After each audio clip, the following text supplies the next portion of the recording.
Okay. Hello friends. இந்த வீடியோல நம்ம இந்த செகண்ட் தியரம் தான் ப்ரூவ் பண்ண போறோம் நம்ம. ஸோ அதுக்கு முன்னாடி நான் போன டேல பார்த்தோம்னு சொல்லிடுறேன். ஸோ போன டேல ஆக்சுவலா நம்ம ஒரு மிஸ்டேக் தான் அனலைஸ் பண்ணோம். டிஸ்ட்ரிபியூட்டிவ் ப்ராப்பர்ட்டி ஆஃப் செட்ஸ்னால இந்த செகண்ட் ஸ்டேட்மெண்ட் கரெக்ட்னு அவங்க சொல்லியிருக்காங்க.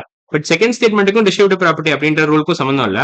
இந்த ஸ்டேட்மெண்ட் ஏன் கரெக்ட்னா அசோசியேட்டிவ் ரூல்னாலையும் கம்யூனிட்டிவ் ரூல்னாலையும். ஸோ அதான் போன வீடியோல நம்ம டிஸ்கஸ் பண்ணோம். இந்த எக்ஸாக்ட் மிஸ்டேக் தான் நம்ம போன வீடியோல அட்ரஸ் பண்ணோம். ஸோ அந்த வீடியோ பார்க்கலாம், அந்த வீடியோ பார்த்துட்டு இன்னைக்கு கேட்காங்க. ஸோ அந்த டெரிவேஷன் தான் நான் போட்டிருக்கேன் போன வீடியோல. ஸோ இதெல்லாம் நீங்க போன வீடியோ பாத்தீங்கன்னா இதெல்லாம் நீங்க பாத்துக்கலாம். ஓகேவா? சோ நம்ம இன்னைக்கு வீடியோல என்ன ப்ரூவ் பண்ண போறோம்னா இந்த ஸ்டேட்மெண்ட் உண்மை ப்ரூவ் பண்ண போறோம் பேசிக்கா. So P of B intersection A complement equal to B of only P நம்ம ப்ரூவ் பண்ண போறோம். ஓகேவா? சோ ஃபர்ஸ்ட் நான் வென் டயகிராம் யூஸ் பண்ணி இதை ப்ரூவ் பண்ண ட்ரை பண்றேன். சோ இந்த ப்ராப்பர்ட்டிஸ்லாம் நம்ம யோசிக்கலாம். சோ இந்த டிஸ்ட்ரிபியூட்டிவ் ப்ராப்பர்ட்டி யூஸ் பண்றதுக்கு முன்னாடி நம்ம வென் டயகிராம் வச்சு இந்த தியரம் எப்படி உண்மைன்னு நம்ம புரிஞ்சுக்க ட்ரை பண்ணலாம். ஓகேவா? So this is nothing but B intersection A complement. இதை நீங்க ஏ காம்ப்ளிமெண்ட் இன்டர்செக்ஷன் பின்னு கூப்பிடுறதுக்கு பதிலா பி இன்டர்செக்ஷன் ஏ காம்ப்ளிமெண்ட் கூப்பிடுங்க. அப்படின்னா உங்களுக்கு அதை ஐடென்டிஃபை பண்றது ஈஸியா இருக்கும். ஏன்னா நம்ம இதை வந்து எப்படி கூப்பிட்டோம்னா ஆக்சுவலா இந்த போர்ஷன் மட்டும் நம்ம ஏ இன்டர்செக்ஷன் பி காம்ப்ளிமெண்ட் அப்படின்னு கூப்பிட்டோம் இந்த போர்ஷனை. ஓகேவா? சோ அதே மாதிரி இந்த போர்ஷன் நீங்க எப்படி கூப்பிடணும்னா பி இன்டர்செக்ஷன் ஏ காம்ப்ளிமெண்ட் அப்படின்னு கூப்பிடுங்க. அப்போ உங்களுக்கு இந்த பேட்டர்ன் மேட்ச் பண்ண கரெக்டா இருக்கும். ஓகேவா? So this portion is nothing but A intersection B complement. கரெக்டா மார்க் பண்றேன். இந்த போர்ஷனை நீங்க ஏ இன்டர்செக்ஷன் பி காம்ப்ளிமெண்ட் கூப்பிடலாம். இதே மாதிரி இந்த போர்ஷனை நீங்க பி இன்டர்செக்ஷன் ஏ காம்ப்ளிமெண்ட் கூப்பிடுங்க. அவ்வளவுதான் நான் சொல்ல வர்றது. ஓகேவா? சோ நீங்க புரிஞ்சுக்கிட்டா போதும். வேற எதுவும் பண்ண தேவை. நான் ஒழுங்கா எழுதுறேன், கொஞ்சம் டக்குன்னு கரெக்டா எழுதுறேன். பி இன்டர்செக்ஷன் ஏ காம்ப்ளிமெண்ட் அவ்வளவுதான். சோ ஏ பார்னு போடலாம், இல்ல ஏ காம்ப்ளிமெண்ட் எழுதிக்கலாம், ஒரு பிரச்சனையும் இல்ல. சோ இப்ப நான் தேவையில்லாம் அழைச்சிடுறேன், எல்லாம் இனிமேல் தேவையில்ல. சோ இப்போ உங்களுக்கு அது புரிஞ்சிருக்கும்னு நினைக்கிறேன் ஓரளவு. ஓகே, இப்ப இந்த செட்டுக்கும் அதாவது பி இன்டர்செக்ஷன் ஏ காம்ப்ளிமெண்ட் அப்படின்ற செட்டுக்கும் ஏ இன்டர்செக்ஷன் பிக்கும் ஏதாவது காமனா இருக்கா? சோ இதை நீங்க ஏ இன்டர்செக்ஷன் பின்னு கூப்பிடலாம், இல்ல பி இன்டர்செக்ஷன் ஏன்னு கூப்பிடலாம். சோ இந்த எல்லோ ரீஜனுக்கும் இந்த கிரீன் ரீஜனுக்கும் ஏதாவது காமனா இருக்கா? ஒண்ணுமே காமனா இல்ல. சோ இந்த கிரீன் ரீஜனை தான் நம்ம வந்து பி இன்டர்செக்ஷன் ஏன்னு கூப்பிடுவோம், இல்ல ஏ இன்டர்செக்ஷன் பின்னு கூப்பிடலாம். அது ஒன்றும் பிரச்சனை இல்ல. A intersection B equal to B intersection A. ஓகேவா? சோ அதனால நீங்க இப்படியே எழுதிக்கலாம். சோ பி ஃபர்ஸ்ட் எழுதுங்க எப்போதுமே. ஏன்னா இங்கேயும் பாத்தீங்கன்னா இதை ஃபர்ஸ்ட் எழுதுங்க. பி இன்டர்செக்ஷன் ஏ காம்ப்ளிமெண்ட் எழுதுங்க. So this region is nothing but B intersection A complement எழுதுங்க. ஏ காம்ப்ளிமெண்ட் இன்டர்செக்ஷன் பின்னு எழுதாதீங்க. ஓகேவா? சோ அப்பதான் உங்களுக்கு பேட்டர்ன் மேட்ச் பண்ணா கரெக்டா இருக்கும். அவ்வளவுதான். சோ இப்ப நான் தேவையில்லாத அழிச்சிடுறேன் மறுபடியும். சோ இப்ப இதுக்கும் காமனா ஒண்ணும் இல்ல. அதான் அவங்க இங்க கொடுத்துருக்காங்க. ஏ இன்டர்செக்ஷன் பிக்கும் பி இன்டர்செக்ஷன் ஏ காம்ப்ளிமெண்ட்டுக்கும் காமனா ஒண்ணுமே கிடையாது. So which is equal to null set அவங்க ப்ரூவ் பண்ணிருக்காங்க. இது வந்து டிஸ்ட்ரிபியூட்டிவ் ப்ராப்பர்ட்டினால ப்ரூவ் பண்ணல. இது வந்து அசோசியேட்டிவ் லானாலையும் கம்யூனிட்டிவ் லானாலையும் ப்ரூவ் பண்ணிருக்கோம். சோ பேசிக்கா ஃபர்ஸ்ட் இந்த பிராக்கெட்ஸ்ல நீங்க எடுத்துடலாம். சோ அதை நான் மறுபடியும் ப்ரூவ் பண்றேன் உங்களுக்கு. So A intersection B intersection B intersection A complement. கரெக்டா? சோ இதை ஏ இன்டர்செக்ஷன் பின்னு ஃபர்ஸ்ட் ஆஃப் ஆல் நீங்க எழுதவே கூடாது. இதை நம்ம பி இன்டர்செக்ஷன் ஏன்னு தான் எழுதணும். இப்பதான் உங்களுக்கு புரிஞ்சுக்க ஈஸியா இருக்கும். ஓகேவா? ஃபர்ஸ்ட் இங்க பி இன்டர்செக்ஷன் ஏ காம்ப்ளிமெண்ட் எழுதுறதுனால இங்கேயே நீங்க பி இன்டர்செக்ஷன் ஏன்னு எழுதுங்க. ஓகேவா? So B intersection A intersection B intersection A complement. இப்போ ஒன்ஸ் இந்த பிராக்கெட்லாம் நீங்க ரிமூவ் பண்ணிட்டீங்கன்னா பார்க்க எப்படி இருக்கும்னா B intersection A intersection B intersection A complement நீங்க பிளேனா எழுதுவீங்க. இப்படியே பிளேனா எழுதுவீங்க, வெறும்னு எழுதுவீங்க. So intersection B intersection A complement. So நீங்க என்ன பண்ணணும்னா இதையும் கம்பைன் பண்ணிக்கணும். சோ பேசிக்கா இப்ப நம்ம ரீஅரேஞ்ச் பண்ண போறோம். நமக்கு தேவையான ஸ்டஃப் டேர்ம்ஸ் எல்லாம் பக்கத்துல வச்சுக்கிட்டு நம்ம ரீஅரேஞ்ச் பண்ணிட்டா உங்களுக்கு இந்த நல் செட் கிடைச்சிரும் ஃபைனலா ஈக்குவேஷன்ல. சோ இதையும் பக்கத்துல எழுதிக்கோங்க, இதையும் பக்கத்துல எழுதிக்கோங்க, இதையும் பக்கத்துல எழுதிக்கோங்க. அப்ப என்ன வரும் உங்களுக்கு ஆன்சர்? சோ பி இன்டர்செக்ஷன் பின்னு கிடைக்கும் உங்களுக்கு. அப்புறம் இன்டர்செக்ஷன் ஏ காம்ப்ளிமெண்ட் கிடைக்கும். சோ இந்த ஸ்டெப் தான் நம்ம வந்து கம்யூட்டேட்டிவ் லான்னு சொல்லுவோம். So rearrangement of terms according to your wish அப்படின்னு சொன்னா அக்கார்டிங்லி அப்படின்னு சொன்னா நம்ம கம்யூட்டேட்டிவ் லான்னு சொல்லுவோம். சோ நீங்க டேர்ம்ஸ் எந்த ஆர்டர்ல வேணா அரேஞ்ச் பண்ணலாம். சோ அரேஞ்ச் பண்ணிட்டு நீங்க அதுக்கு தகுந்தபடி ஆபரேஷன் கேரி அவுட் பண்ணலாம். சோ இதை நம்ம கம்யூட்டேட்டிவ் லான்னு சொல்லுவோம். கம்யூட்டேட்டிவ் லா. ஓகேவா? சோ இப்ப இப்படி எழுதுறதுல அட்வான்டேஜ் என்னது ஆக்சுவலா? அது கொஞ்சம் யோசிச்சு பாருங்களேன். சோ இப்படி எழுதுல என்ன அட்வான்டேஜ்னா பிரைமரி அட்வான்டேஜ் என்னன்னா ஆக்சுவலா இது நீங்க தனியா கேரி அவுட் பண்ணலாம். இந்த ஸ்டெப் நீங்க ஈஸியா போட்டுடலாம். இந்த ஆபரேஷனும் நீங்க ஈஸியா கால்குலேட் பண்ணலாம். So B intersection B equal to B தான். ஏன்னா ஈக்குவல் செட்ஸ் நீங்க இன்டர்செக்ட் பண்ணீங்கன்னா உங்களுக்கு காமனா அந்த சேம் செட் தான் வரும். சோ ஈக்குவல் செட்ஸ் இது ரெண்டு B equal to B. So once நீங்க பிக்கும் காமனா என்ன இருக்கு? பி தான் காமனா இருக்கு. So B intersection B equal to B. அதே மாதிரி ஏவும் ஏ காம்ப்ளிமெண்ட் பாத்தீங்கன்னா they are complementary sets. So அது ரெண்டுத்துக்கும் காமனா ஒண்ணுமே இருக்காது. சோ காம்ப்ளிமெண்டரி செட்ஸோட டெஃபினேஷன் என்ன? All elements present in universal set other than set A தான் நம்ம ஏ காம்ப்ளிமெண்ட் சொல்லுவோம். சோ அதுக்கும் ஏ காம்ப்ளிமெண்ட்டுக்கும் காமனா என்ன இருக்கும்? ஒண்ணுமே கிடையாது. சோ இது நீங்க நல் செட்டே போட்டுக்கலாம். ஓகேவா? இங்க நடுவில் நீங்க இன்டர்செக்ஷன் போட்டுக்கலாம். அவ்வளவுதான். சோ பிக்கும் நல் செட்டுக்கும் காமனா ஏதாவது இருக்கா? ஒண்ணுமே காமன் கிடையாது. சோ ஓவரால் ஆன்சர் நல் செட் தான். அவ்வளவுதான். சோ இப்படி நம்ம செகண்ட் ஸ்டேட்மெண்ட் ப்ரூவ் பண்ணிட்டோம். இந்த second statement. So first statement என்ன கொடுத்துருக்காங்க? B intersection A union B intersection A complement. இப்ப நம்ம இதை பத்தி தான் டிஸ்கஸ் பண்ண போறோம். ஓகேவா? சோ ஃபர்ஸ்ட் நான் இந்த ஸ்டேட்மெண்ட் நான் வென் டயகிராம் வச்சு ப்ரூவ் பண்ணிடுறேன். So this part is nothing but B intersection A complement. ஓகேவா? ஸோ இந்த ரீஜனை தான் நம்ம பி இன்டர்செக்ஷன் ஏ காம்ப்ளிமெண்ட் கூப்பிடுறோம். ஸோ அதான் இங்க கொடுத்துருக்காங்க. இதுதான் நம்ம ஏ இன்டர்செக்ஷன் பின்னு கூப்பிடுறோம். அதாவது இந்த இடம் தான் ஏ இன்டர்செக்ஷன் பி, அதான் இங்க கொடுத்துருக்காங்க. ஸோ இதையும் நீங்க யூனியன் போட்டீங்கன்னா என்ன வரும், உங்களுக்கு என்டையர் செட் பி கிடைச்சிரும். ஸோ இந்த கிரீன் ஸ்டஃபையும் இந்த ப்ளூ ஸ்டஃபையும் நீங்க யூனியன் போட்டீங்கன்னா உங்களுக்கு என்டையர் செட் பி கிடைச்சிரும். ஸோ அதான் அவங்க ஃபைனலா எழுதிருக்காங்க இங்க. பட் நம்ம இப்ப செட் அல்ஜிப்ரா யூஸ் பண்ணி அதே ஸ்டேட்மெண்ட்டை ப்ரூவ் பண்ண போறோம். ஃபர்ஸ்ட் வெண்டகிராம்ல நீங்க விஷுவலா பாத்துட்டீங்க. ஸோ இந்த கிரீன் ஸ்டஃபையும் இந்த ப்ளூ ஸ்டஃபையும் நீங்க யூனியன் கம்பைன் பண்ணீங்கன்னா உங்களுக்கு என்டையர் செட் பி கிடைச்சிரும். ஸோ இப்போ நம்ம செட் அல்ஜிப்ரா யூஸ் பண்ணி அதே ஸ்டேட்மெண்ட் நம்ம ப்ரூவ் பண்ண போறோம். ஓகேவா? ஸோ இப்போ நான் தேவையில்லாத கீழே தள்ளிடுறேன். இது இனிமேல் தேவையில்ல. இந்த ஸ்டேட்மெண்ட் அவங்க தப்பா கொடுத்துருக்காங்க. இந்த செகண்ட் ஸ்டேட்மெண்ட்டை நீங்க டிஸ்ட்ரிபியூட்டிவ் ப்ராப்பர்ட்டி யூஸ் பண்ணி ப்ரூவ் பண்ண முடியாது. ஓகேவா? டிஸ்ட்ரிபியூட்டிவ் ப்ராப்பர்ட்டிக்கும் இந்த செகண்ட் ஸ்டேட்மெண்டோட ப்ரூஃப்க்கும் சம்பந்தமே கிடையாது. இந்த செகண்ட் ஸ்டேட்மெண்ட்டை நீங்க அசோசியேட்டிவ் லா யூஸ் பண்ணியும் கம்யூட்டேட்டிவ் லா யூஸ் பண்ணி தான் ப்ரூவ் பண்ணணும். அசோசியேட்டிவ் லா யூஸ் பண்ணி இந்த பிராக்கெட்ஸ் எல்லாம் ரிமூவ் பண்ணிடணும்.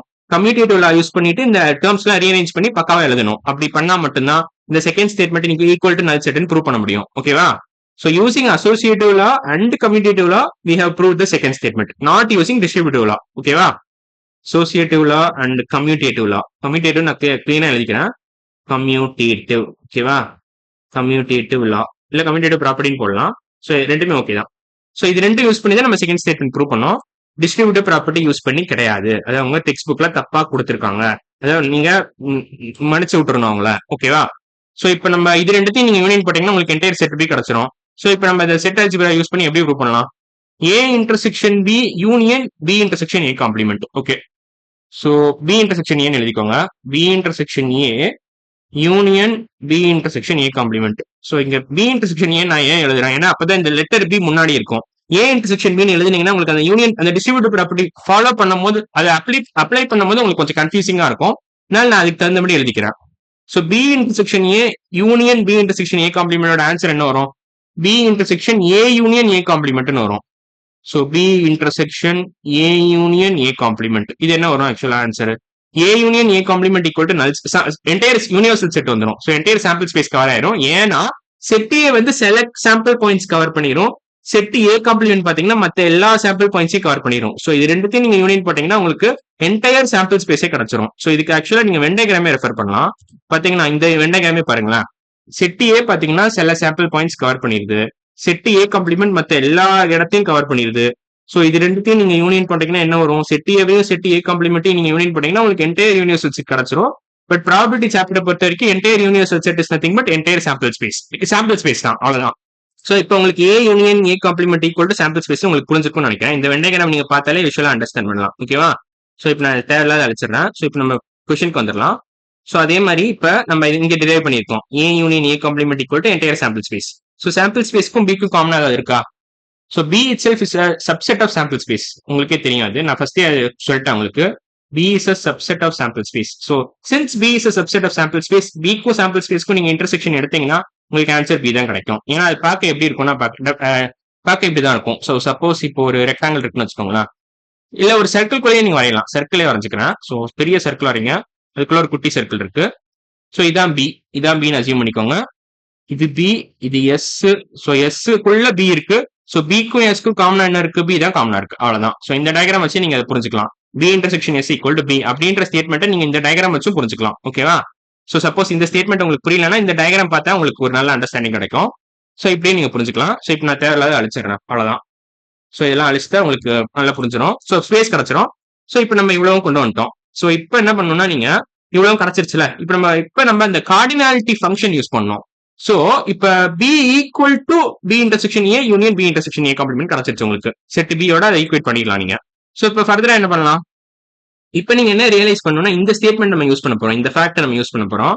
அதாவது ஏ இன்டர்செக்ஷன் பியும் பி இன்டர்செக்ஷன் ஏ காம்ப்ளிமெண்ட்டும் they are mutually exclusive events. ஓகேவா? ஏன்னா அது ரெண்டு டிஸ்ஜாயின்ட் செட்ஸ்ன்றதுனால இந்த ரெண்டு ஈவென்ட்டும் சைமல்டேனியஸா நடக்கிறதுக்கான வாய்ப்பே கிடையாது. these two events cannot occur simultaneously, so they are disjoint events. So அது ரெண்டுத்துக்கும் காமன் சாம்பிள் பாயிண்ட்ஸ் கிடையாது. ஓகேவா? So B intersection A complement B intersection A-வும் they are disjoint events. So B intersection A and B intersection A complement are mutually exclusive. ஓகேவா? Mutually exclusive since they cannot occur simultaneously. அவ்வளவுதான். So இதை நீங்க புரிஞ்சுக்கணும் first. So இதனால இப்ப நம்ம union போட போறோம். இப்ப நம்ம இந்த கார்டினாலிட்டி ஃபங்க்ஷன் யூஸ் பண்ண போறோம். சோ இப்ப இதை ஞாபகம் வச்சுக்கோங்க. சோ இப்ப இதெல்லாம் இந்த டெரிவேஷன்லாம் தேவையில்லை, இதை நான் அழிச்சிடுறேன். சோ இதை நீங்க ஃபர்தரா தேவையில்லை. இப்ப B intersection A union B intersection A complement equal to B கிடைச்சிருச்சுல. இப்ப இந்த ரெண்டு செட்டும், அதாவது இந்த செட்டும் தே ஆர் மியூச்சுவலி எக்ஸ்க்ளூசிவ். ஓகேவா? ஏன்னா இந்த ரெண்டு செட்டும் டிஸ்ஜாயின்ட் செட்ஸ்ன்றதுனால நம்ம மியூச்சுவலி எக்ஸ்க்ளூசிவ் கூப்பிடுறோம். They can not occur simultaneously. So இப்போ நம்ம இந்த கார்டினாலிட்டி ஃபங்க்ஷன் யூஸ் பண்ண போறோம். Since these two sets are equal, அதாவது B intersection A union B intersection A complement equal to பின்றதுனால நம்ம இது ஓவரால் என்ன பண்ணலாம்னா, இதை எக்ஸ்ன்னு கூப்பிடுங்க, இதை எக்ஸ்ன்னு கூப்பிட்டு இதை ஒய்ன்னு கூப்பிடுங்க. So X union Y equal to B. So N of B equal to N of X union ஒய்னு எழுதலாமா? டெஃபினட்டா எழுதலாம். N of B equal to N of X union Y. அப்புறம் X comma Y are mutually disjoint sets. ஓகேவா? So அப்ப என்ன அர்த்தம்? X intersection Y equal to null செட்னு அர்த்தம். ஸோ இப்போ நீங்க என்ன பண்ணலாம்னா, இப்போ அது இந்த கார்டினாலிட்டி ஃபங்க்ஷன் அப்படியே அப்ளை பண்ண போறீங்க. So N of B equal to N of X union Y நீங்க எப்படி எழுத போறீங்கன்னா, N of X plus N of ஒய்னு எழுத போறீங்க. அவ்வளவுதான். So N of B equal to N of X plus N of Y. So இப்போ ஃபைனலா நம்ம எக்ஸுக்கு பதிலா பி இன்டர்செக்ஷன் ஏன்னு எழுதுவோம், ஒய்க்கு பதிலா பி இன்டர்செக்ஷன் ஏ காம்ப்ளிமெண்ட் எழுதிப்போம். அவ்வளவுதான், வேற எதுவுமே பண்ண தேவையில்ல. So N of B equal to N of X plus N of Y. ஏன் நம்ம இந்த இடத்துல N of X minus N of, இந்த இடத்துல நம்ம ஏன் இந்த டேர்ம் யூஸ் பண்ணல? Minus N of X intersection Y அப்படின்ற டேர்ம் நம்ம ஏன் யூஸ் பண்ணலன்னா, X intersection Y equal to null set நம்ம ஏற்கனவே ப்ரூவ் பண்ணிருக்கோம். ஏன்னா these two sets are mutually exclusive, these two events are mutually exclusive. So these two sets are disjoint sets. இது ரெண்டுத்துக்கும் காமனா ஒன்றும் கிடையாது, காமன் சாம்பிள் பாயிண்ட்ஸ் கிடையாது. அதனால இது ரெண்டுத்தையும் நீங்க இன்டர்செக்ஷன் எடுத்தீங்கன்னா உங்களுக்கு நல் செட் தான் கிடைக்கும். ஓகேவா? சோ அதனால தான் இந்த ஸ்டேட்மெண்ட்ஸ் எல்லாம் நம்ம கொண்டு வரோம். அதனால இந்த இது தேவையில்லை. Minus N of X intersection Y போட்டாலும் உங்களுக்கு அது 0 தான் வரும். சோ அதை நீங்க இன்க்ளூட் பண்ணணும்னு அவசியம் இல்லை. So n of B equal to N of X plus N of Y நீங்க ஃபைனலா எழுதிக்கலாம். அப்புறம் நீங்க எக்ஸுக்கு பதிலா பி இன்டர்செக்ஷன் ஏன்னு எழுதுங்க, ஒய்க்கு பதிலா பி இன்டர்செக்ஷன் ஏ காம்ப்ளிமெண்ட் எழுதலாம். அவ்வளவுதான். சோ ஃபைனலா ஸ்டேட்மெண்ட்ல நீங்க என்ன போட்டுக்கலாம்னா, N of B equal to N of B intersection A plus N of B intersection A complement போட்டுக்கலாம். ஸோ இப்போ ப்ராபர்ட்டி வரலையா? ஆனா எங்க ப்ராபர்ட்டி இருக்கு? ஸோ இந்த என்டையர் ஈக்குவேஷன் நீங்க என் ஆஃப் எஸ் ஆல டிவைட் பண்ணீங்கன்னா உங்களுக்கு ப்ராபர்ட்டி கிடைச்சிரும். அவ்வளவுதான். இப்போ நம்ம அதான் பண்ண போறோம். ஸோ நான் பண்றேன் பொறுமையா. So N of B equal to N of B intersection A plus N of B intersection A complement இருக்குல்ல, நம்ம இப்போ என்டையர் ஈக்குவேஷன், அதாவது எல்ஹெச்எஸ்லயே நம்ம N of S all divide பண்ண போறோம், ஆர்ஹெச்எஸ்லயும் நம்ம N of S all divide பண்ண போறோம். பார்க்க எப்படி இருக்கும்? N of B divide by N of S equal to N of B intersection A divide by N of S plus N of B intersection A complement divide by N of S. So இது நம்ம எப்படி எழுதலாம்? N of B divide by N of S is nothing but P of B. So B of B equal to, ஆக்சுவலா P of B எழுதணுமா P of only B எழுதணுமா? இதை P of பின்னு எழுதுங்க, பி ஆஃப் பின்னு இருக்கட்டும். So B of B intersection A, P of B intersection A plus P of B intersection A complement. ஓகேவா? So இப்போ அவங்க ஃபைனலா ஸ்டேட்மெண்ட் என்ன கேட்டிருக்காங்க? அவங்க என்ன ப்ரூவ் பண்ணணும்னு கேட்டிருக்காங்கன்னா, ஆக்சுவலா P of only B equal to B of B minus B of A intersection பின்ற ப்ரூவ் பண்ணணும் நீங்க. ஸோ பி ஆஃப் ஒன்லி பினா இதான் பி ஆஃப் ஒன்லி பி. ஓகேவா? So this is nothing but P of only B. So அதை ஞாபகம் வச்சுக்கோங்க. So இந்த போர்ஷன் தான் நம்ம பி ஆஃப் ஒன்லி பின்னு கூப்பிடுறோம். அதாவது பேசிக்கா இந்த போர்ஷன் பத்தி பேசுறோம். இந்த எல்லோ ஸ்டஃப் இருக்குல்ல, இந்த கிரீன் ஸ்டஃப் இருக்குன்னு நினைக்கிறேன், இந்த ப்ளூ ஸ்டஃப் பத்தி பேசுறேன். இந்த ஸ்டஃப் பத்தி தான் நான் பேசுறேன். நான் கிளியரா மார்க் பண்ணிக்கிறேன். இதுதான் பி ஆஃப் ஒன்லி பி. ஓகேவா? இந்த பி மட்டும் மார்க் பண்ணிருக்காங்க, எல்லோ கலர்ல கலர் பண்ணிருக்காங்களா. ஸோ இந்த ஸ்டஃப் தான் நம்ம பி ஆஃப் ஒன்லி பின்னு சொல்லலாம், இல்லைன்னா B of B intersection A complement அப்படின்னு கூப்பிடலாம். ஓகேவா? சோ இப்ப இதை நம்ம எப்படி ப்ரூவ் பண்ணலாம்? சோ இதை நீங்க தனியா வச்சுக்கணும். சோ இதை நீங்க இங்க டிரான்ஸ்போஸ் பண்ணிட்டீங்கன்னு வச்சுக்கோங்களேன், இந்த ஸ்டஃப் நீங்க இந்த பக்கம் எடுத்துட்டு போயிட்டீங்கன்னா உங்களுக்கு ஆன்சர் கிடைச்சிடும். சோ இதை பேசிக்கா இங்க எடுத்துட்டு போகணும், அவ்வளவுதான். இந்த பக்கம் எடுத்துட்டு போகணும். சோ அப்போ உங்களுக்கு ஆன்சர் கிடைச்சிடும். சோ இப்போ அதான் நான் பண்ண போறேன். மேபி இது கொஞ்சம் நீட்டா வரையலாம்னு நினைக்கிறேன். கொஞ்சம் நீட்டா வரைஞ்சுக்கலாம். இந்த இடத்துக்கு எடுத்துட்டு போயிட்டீங்கன்னா உங்களுக்கு ஆன்சர் கிடைச்சிடும். சோ இந்த ஆர்எஸ்எஸ்ல இருக்கிற இந்த ஸ்டஃப் நீங்க எல்ஹெச்எஸ்க்கு எடுத்துட்டு போனீங்கன்னா உங்களுக்கு இந்த பர்டிகுலர் குவான்டிட்டி ஐசோலேட் ஆயிரும். சோ அப்போ உங்களுக்கு ஆன்சர் கிடைச்சிடும். அவ்வளவுதான். சோ இப்போ அதான் பண்ண போறோம். சோ இப்போ நான் பொறுமையா பண்றேன். ஓகேவா? So P of only B equal to B of B minus B of B intersection A. அவ்வளவுதான். So P of only B equal to B of B minus B of B intersection A. So P of B intersection A complement which is nothing but P of only B. So இங்க P of only பின்னு எழுதிக்கலாம். P of only B equal to B of B minus B of B intersection A. அவ்வளவுதான். P of B minus B of B intersection A. So இது நீங்க விஷுவலாவும் prove பண்ணலாம், விஷுவலாவும் புரிஞ்சுக்கலாம். இந்த வெண்டைகிராம் பாருங்களேன். சோ இந்த வெண்டைகிராம்ல பாத்தீங்கன்னா நீங்க N of B union A எப்படி இல்ல இது எப்படி எழுதலாம்னா, N of B intersection A plus N of B A B intersection A. ஒரே நிமிஷம். N of B intersection A plus N of B intersection A complement equal to N of பின்னு எழுதலாமா? டெஃபினட்டா எழுதலாம். அதாவது total number of elements present in set B நீங்க எப்படி எழுதலாம்னா, total number of elements present in B intersection A plus total number of elements present in B intersection A complement நீங்க எழுதலாம். சோ ஒன்ஸ் இதே நீங்க எப்படி எழுதலாம்னா, N of B intersection A equal to N of B minus N of B intersection ஏன்னு எழுதலாம். So அப்படி எழுதிங்கன்னா நீங்க overall divide by N of S போட்டீங்கன்னா உங்களுக்கு இந்த ஆன்சர் தான் கிடைக்கும். அவ்வளவுதான். ஸோ இதே ஆன்சர் தான் வரும் உங்களுக்கு. ஸோ இதே நீங்க ப்ரூவ் பண்ணிடலாம், ஒரு பிரச்சனையும் இல்லை. So B of only B equal to B of B minus B of B intersection A நம்ம செட் அல்ஜிப்ரா யூஸ் பண்ணி ப்ரூவ் பண்ணிட்டோம். ஓகேவா? ஸோ நம்ம அடுத்த வீடியோல என்ன பண்ணலாம்னா இதை பேஸ் பண்ணி நம்ம சில கொஸ்டின்ஸ்லாம் சால்வ் பண்ண ஆரம்பிச்சிடலாம். ஸோ ஆக்சுவலா இந்த ப்ரோக்ரஸ் கொஸ்டின்ஸ்லாம் நம்ம அடுத்த வீடியோல ஸ்டார்ட் பண்ணிடலாம். ஸோ இன்னைக்கு வீடியோல நம்ம என்ன பண்ணிருக்கோம், ஆக்சுவலா இந்த செகண்ட் ஸ்டேட்மெண்ட் மட்டும் ப்ரூவ் பண்ணிருக்கோம். அதாவது இந்த ஸ்டேட்மெண்ட் நம்ம ப்ரூவ் பண்ணிட்டோம் சக்சஸ்ஃபுல்லா. ஓகேவா? ஸோ இன்னைக்கு வீடியோ அவ்வளவுதான். அடுத்த வீடியோல பார்க்கலாம். பாய்.